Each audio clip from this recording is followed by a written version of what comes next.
Salut à tous, c'est Fury Ninja, j'espère que vous allez bien. Aujourd'hui nous allons parler des sets de la vague de Ninjago Dragon Rising saison 3 qui sortira pour l'été 2025. Cette vidéo sera en feat avec Ninja08 qui interviendra en tout début de vidéo, donc j'espère que la vidéo vous plaira. Juste avant, je vous invite à liker, partager et commenter, cela me fera très plaisir et augmentera beaucoup pour la chaîne. Et surtout de vous abonner, on n'est pas loin des 2000 abonnés, pour cela je vous remercie énormément.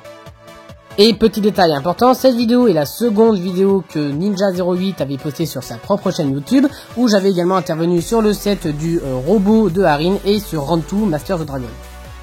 Donc si vous souhaitez aller jeter un petit coup d'œil à sa vidéo, je vous mets le lien dans la description.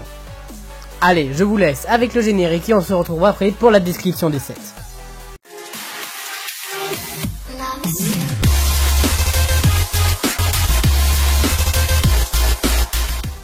Donc tout d'abord, Ninja08 va vous présenter deux sets, le 71843, le Rogue's Dragon Mech Rider, et le 71844, le Ninja Combat Véhicule. Et c'est moi qui terminerai la vidéo avec le Jet de Lloyd, le Fire Knight Mech, le Guardian Dragon et le Temple Bounty. Je vais donc laisser la parole à Ninja08 qui va vous présenter le Rogue Dragon Mech Rider et le Ninja Combat Véhicule. On commence donc cette vidéo par le robot dragonnier de Rogue, comprenant 595 pièces, rapportant 525 points Lego Cinders et coûtant 69,99 €. Donc ce set est hyper stylé, il comprend une figurine exclusive qui n'est donc disponible que dans ce set pour l'instant et qui je pense le sera toujours. Donc ici on voit déjà le 360 du set, donc vous l'aurez compris, c'est un dragon sur lesquels un robot s'y tient.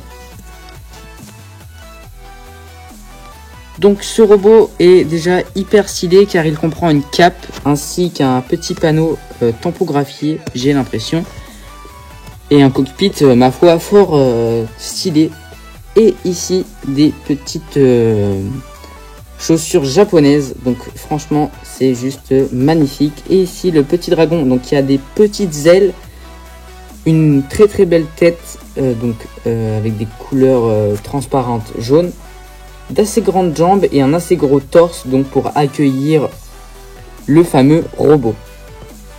Et ici donc nous voyons que Harin tient un petit bandeau, un petit fanion. Ici on voit donc Rogue qui rentre dans son robot. Et donc en fait ça sera un autocollant, j'ai l'impression, on voit un peu ici, c'est bien dommage. Ici on voit, alors je regarde s'il n'y a pas un meilleur visuel, non. Ici on voit donc les figurines, on a déjà Rogue sans ses épaulettes comme en janvier 2025. Harin comme en mars 2025 et c'est super de le retrouver ici, autre que Thunderfang. Rox qui est donc exclusive à ce set, qui a donc des petites jambes amovibles mais des jambes d'adolescent. Et un dragonien fantôme translucide qui est hyper stylé. Donc voilà, dans les mains d'un enfant, on voit que c'est quand même assez grand. En termes d'exposition, il le rend plutôt bien. La boîte est juste magnifique. On retrouve encore ici la lame des dragons sources du mouvement. Et voilà. Et donc dernier set que je vous présente dans cette vidéo, le véhicule de combat des ninjas. 561 pièces, rapportant 675 points Lego Cinders et coûtant 89,99 €. Donc ce set comprend pas beaucoup de pièces pour un prix assez élevé, vous allez comprendre pourquoi. Déjà ce set, faut savoir qu'il comprend de gros éléments comme les roues, les pièces au fond, les pièces ici, voilà, le cockpit ainsi que des ailes, et surtout il comprend une grande quantité de figurines. Donc déjà ici nous avons le 360, donc on peut voir derrière que c'est assez stylé. On a plusieurs couleurs d'éléments, des pièces translucides bleues et des pièces translucides orange. On peut voir donc qu'il peut combiner en 3 deux motos ainsi qu'un petit avion. Donc nous avons la figurine de Cole, de Brazera, de Noct, d'un dragonien translucide sans les ailes, de Frac et exclusive à ce set, et Kai, qu'on a déjà vu donc dans un set auparavant. Franchement, je trouve que ce set est quand même un peu cher pour le nombre de pièces, Mais comme je vous l'ai dit, le nombre de figurines et la grosseur des pièces expliquent ce prix exorbitant. Donc on n'a pas de meilleur visuel pour la figurine de Frac, mais on voit qu'elle aura une cagoule assez stylée qui était déjà présente chez Lego, mais jamais dans cette couleur, du moins à ce que j'en sais. Ici on retrouve le petit dragon comme en janvier 2025, mais dans une couleur différente. Et donc Noct, pareil qu'en 2025, qu'en janvier 2025. Cole qui n'est pas exclusif à ce set, Zera non plus. Et donc on peut voir qu'il y aura quand même beaucoup de figurines. Je redis les mêmes mots que tout à l'heure, mais ce n'est pas grave. Donc voilà, ce set est ma foi fort stylé. Je le prendrai bien entendu. Dites-moi votre avis dans les commentaires. Est-ce que vous le prendrez vous aussi? Eh bien, merci Ninja08 d'avoir participé à la vidéo. Et maintenant, passons aux 4 derniers sets de cette vidéo. Donc, le tout premier sera le 71 845, le Lloyd Jet Mech, qui aura donc un total de 112 pièces pour 99,99 €. On dirait pas comme ça, mais le set vaut bien son prix. Comme son nom l'indique, ce Lego peut se transformer en 2 fois, donc une fois en robot et un autre en jet. Ce qui fait que j'aime beaucoup ce set, c'est tout d'abord les couleurs qui se mélangent, un vert clair avec un vert foncé style forêt et un jaune un peu style pastel. Donc vraiment les 3 mix sont vraiment bien choisis, donc je trouve vraiment que c'est très joli. Cela me fait également un peu penser au cockpit qui se trouve au centre du robot, un peu comme le robot de Sora qu'on avait eu en 2023. Ce qui fait que ce Lego est assez intéressant, c'est les figurines que le composent. Juste avant d'en parler, on peut voir un squelette assez intéressant puisqu'il peut se combiner avec Croc de Tonnerre qu'on a eu pour la vague de mars 2025. Dans ce set, on peut retrouver des figurines plus ou moins intéressantes. Bon, il y en a 2 qui sont pas superbes intéressantes, mais qui sont très jolies. Donc, les Dragoniens spectraux, ainsi que Lloyd et Sora, qu'on avait déjà eu dans Run to the Master Dragon, que j'ai présenté sur la chaîne de Ninja08. Mais la figurine la plus importante, qui est unique à ce set pour le moment, peut-être qu'il y en aura une en 2026 dans un autre set, qui sera donc celle de Cœur, donc Cœur, l'un des 5 bannis qu'on n'a pas eu en 2025, que ce soit pour la vague de janvier ou de mars. C'est un petit peu ce qui compose ce set Lego, donc la figurine de Cœur sera sûrement le Lego, enfin la figurine qui va forcer les gens à acheter ce Lego afin d'avoir la collection des 5 bannis. Sinon concernant le rapport qualité-prix pièce qui est pour moi selon mon avis plutôt convenable, bon il y a peut-être un petit peu, il manque peut-être un peu de figurines, j'aurais bien voulu soit un ninja en plus, soit 3 dragoniens ça aurait fait lourd, mais 2 bannis aussi, donc en fait je suis un peu mitigé sur le sujet. Pour moi je pense que je dirais qu'il aurait manqué peut-être Brazera ou quelque chose de pas trop important, ou à la limite un tout petit dragon à côté. Mais sinon, pour moi, ce Lego serait peut-être l'un des premiers à acheter pour le rapport qualité-prix-pièce. Bon, peut-être pas Day One non plus, mais je trouve que c'est assez intéressant pour l'acheter dès le début. Le 4e set de cette vidéo sera le 71 846, le Fire Knight Mech, 996 pièces pour 119,99 €.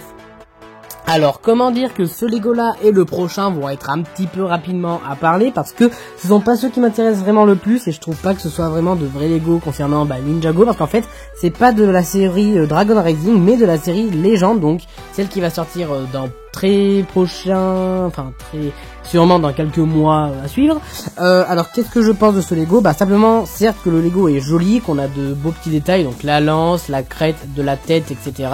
On va avoir 2 figurines, on va avoir la figurine de Kai assez différente que celle qu'on connaît, ainsi qu'une personne qu'on ne connaît pas. Alors je sais pas qui c'est, faut pas me poser la question. En revanche, le rapport qualité-prix pièce pour 987 pièces, on a 120 €, je trouve que c'est un petit peu cher pour ce que c'est. Bon, je sais que c'est un Lego qui risque d'être plutôt en décoration comme un diorama, mais je trouve que c'est assez cher étant donné que le Lego juste avant qui avait 1112 pièces est à 100 € uniquement. Là, ils ont quand même rajouté 20 € de plus alors qu'il y a des pièces en moins, on n'a pas beaucoup de figurines. Je pense pas que ce soit trop le coup de parler de celui-ci. Pareil pour le Lego qui va venir, mais bon, on va déjà rester sur celui-ci. La couleur rouge, un petit peu rouge tomate et rouge bordeaux, se marie plutôt très bien. On a également donc la crête, si on revient un petit peu, une pièce nouvelle, comme on a pu le voir sur le robot de Rogue, sur le Dragon Run 2, et sur ce Lego là c'est une pièce nouvelle, donc un nouveau moule. Je trouve vraiment que ce set peut être joli en décoration, mais trop cher pour le début quoi. Donc pour ce qu'il y aura autour, on aura donc un petit canot au niveau de l'eau, il y a un genre de monstre sur le côté, parce que oui, Ninjago Legend se passera dans le pays des monstres, alors je sais pas trop ce que c'est, à voir ce que la série assez spéciale nous réserve par la suite. J'aime bien comment est-ce que le robot tient l'une des lianes, l'une des branches, les tentacules du monstre. Moi, ce que je trouve, ce qui est le plus beau dans le robot, c'est la cape derrière qui fait un effet qui s'envole dans le vent. Je trouve vraiment que c'est assez stylé, donc je pense que ce Lego il est vraiment plus pour la décoration et surtout pour l'âge, 14 ans et plus. Je pense que c'est vraiment pas pour les petits, c'est plus pour une décoration. Le 5e set sera le 71 847 The Guardian Dragon avec 1650 pièces pour 149,99 €. Alors contrairement qu'au Fire Knight Mech, celui-là je trouve qu'il vaut mieux son prix simplement parce qu'il est beaucoup plus beau que l'autre. Bon, on a également qu'une seule figurine, donc bon, ça me dérange un peu, j'aurais préféré avoir 3-4 figurines au moins pour ce set, mais après comme c'est plutôt quelque chose d'exposition, je comprends pourquoi est-ce qu'ils ont mis qu'une ou deux figurines. Donc dans ce set là, on aura la figurine de Maître Wu qui est donc version plus spéciale entre guillemets. J'aime beaucoup la forme du dragon qu'il a, surtout les grandes cornes qui rajoutent quelque chose de matriarche, un peu comme les matriarches, voire même un dragon source, mais bon, je sais que ce n'est peut-être pas un dragon source. Donc je trouve vraiment que c'est vraiment très stylé, le petit socle, la roche avec l'eau, tout ça. De plus près, donc on peut voir la figurine de Maître Wu qui ressemble étrangement avec celle des autres ninjas qu'on aura lors de la vague de l'été 2025. Alors pour le rapport qualité-prix pièce, pour 1650 pièces, je trouve que ça fait le taf, que c'est vraiment assez, que ça marche plutôt bien. Les grandes ailes, ce qui va donner un petit peu la forme du dragon, donne vraiment quelque chose d'imposant. Concernant les cornes également, même la tête elle est pas trop dégueulasse. Le corps qui se repose sur la roche, vraiment, je pense que ce Lego là vaut mieux le coup s'il faut une décoration style Ninjago. Et pour conclure cette vidéo, on va terminer avec le 71 848, le Temple Bounty, qui aura un total de 2387 pièces pour 199,99 € et qui sortira donc comme tous les autres sets le 1er juin 2025. Tout d'abord, concernant ce Lego, on peut voir qu'il est beaucoup plus massif concernant tous les autres qu'on avait pu avoir avant. C'est le deuxième plus gros Lego Bounty après le Bounty du Ninjago Movie. Le mât et les voiles donnant un côté plus ancien, plus parchemin assez ancien. J'aime beaucoup le dragon qui traverse un peu le Bounty avec les lanternes un petit peu comme si c'était le carnaval. J'aime bien l'avant qui pique entre guillemets du nez. Les réacteurs qui sont assez petits, donc bon, je les espérais un peu plus gros, je l'avoue. Je suis un petit peu déçu de la couleur qui fait un peu trop sombre à mon goût. Concernant les figurines, on en aura plutôt un assez beau lot. Bon, on en aura 6, j'aurais espéré 8 pour un prix comme cela. Donc on aura la figurine de Brazzera, de Rogue et de Zark qui sont pas du tout inédites puisqu'en fait on les avait déjà eu bien avant. Les 3 inédites seront donc Nia, Zane et Cole avec leur tenue de 2025 pour l'été. Cole tenant également une lame rouge, alors je sais pas si c'est donc une icône de dragon ou autre, d'après ce que j'ai compris ce serait autre chose mais je suis pas sûr. En espérant de ne pas être spoilé de la partie 2. Sinon, concernant du coup les figurines, si elles sont bien choisies, pour Zane, étant donné qu'il est valable que dans ce set là, je trouve que c'est assez bizarre, je sais pas trop quoi en penser, étant donné que je sais pas quel rôle il jouera dans la partie 2, on sait pas quel ninja sera très important dans cette partie là, sûrement Sora grâce à la boîte comme on peut le voir. Sinon le fait que ce soit Nia, Cole, encore ça passe. Bon, j'aurais espéré un banni en plus ou un dragonien pour accompagner Zark parce que ça fait un petit peu bizarre de voir un des 5 bannis seuls sans dragonien. Pour ce qui est de l'arrière de la boîte, donc on voit un peu plus en détail le navire, donc je trouve vraiment que l'arrière fait un peu assez haut, mais je trouve que l'épaisseur entre guillemets du navire va combler le vide. Moi, ce que je trouve le plus intéressant dans cette arrière de boîte, c'est le décor de fond. On peut voir un style un peu ressemblant aux terres spectrales. Alors est-ce qu'ils vont y retourner? Sûrement, puisque Moro est malheureusement décédé. Enfin, il est pas mort, hein. Je sais pas comment dire, il est pas mort, mais bon, je suis encore choqué de la nouvelle, oui, je le sais. Du coup, concernant le navire, on peut voir qu'il se détache assez. On a plusieurs salles à l'intérieur. Il y a même un système. Alors, j'arrive pas trop à voir le système de gauche. En tout cas, le système de droite, c'est pour replier les ailes. On peut voir qu'il va y avoir un bar et la salle de pilotage. Donc, il y aura même un petit socle pour qu'on voie le Bounty comme s'il décollait. Donc, j'aime vraiment beaucoup ce navire qui est beaucoup plus gros qu'à l'ordinaire. Alors, pas l'acheter le premier jour, je trouve. Bon, 200 €, c'est vraiment un prix convenable pour ce style de Lego, mais plutôt l'avoir pour une bonne occasion, peut-être un anniversaire, les fêtes de Noël. Donc vraiment, si je dois pensez quelque chose de ce set. C'est vraiment qu'il manque une ou deux figurines, soit de Dragonien, soit de Banni, parce qu'en fait il y a un méchant face à 5, ben un Rogue, je sais pas s'il sera, non, je pense qu'il sera gentil, mais je sais, enfin c'est à voir parce que je trouve il manque beaucoup trop de méchants pour cela. J'aurais bien voulu qu'il y ait autre chose, mais bon. Ils ont décidé de mettre que ça, je pense qu'il doit y avoir une bonne raison.